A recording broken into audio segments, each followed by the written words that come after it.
Okay, so this is an interesting contraption to do a calculation, and I'll tell you what that calculation is about. Here we have an inclined plane where we've got markings of numbers at intervals of 1 inch each, so 1, 2, 3, 4, all the way up to 20. And that inclined plane is on a table. And what we're going to do is to take a marble and keep it on one of these numbers, like that, and let it loose, and then it will roll down and then it will fall on the ground. So on the ground we've got another sheet of paper with markings on it, and these markings are at 1 centimeter intervals, and you'll see these marks 2, 2.1 till 3, 3.1, 3.2 till 4, and so on. So now let's see where, when we place the marble at various points on the inclined plane, where does it fall on the ground. So let's start by placing it on 16 here. Okay, so we're going to watch the ground where it falls. Alright, a little bit closer. So here goes. So I'm going to release the marble.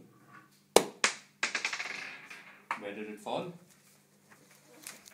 If you saw correctly, it fell right on the 4 mark here.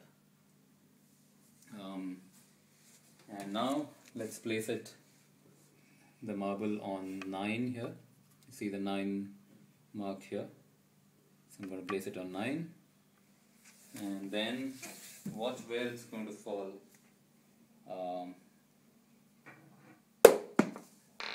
If you caught that, it fell exactly on the 3 line here. Okay, let's try again, but this time we're going to place it on 4. So you see the 4 mark out here. I'm going to place it on 4, and let's see where it's going to fall. Again, it fell exactly on 2. By now you can guess what this does. So if I placed it on 16, it fell on 4. If I placed it on 9, it fell on 3. And if I placed it on 4, it fell on 2. Which means it's calculating the square root of the number that we placed it at. So let's test it out by putting it on a new number, let's say 14.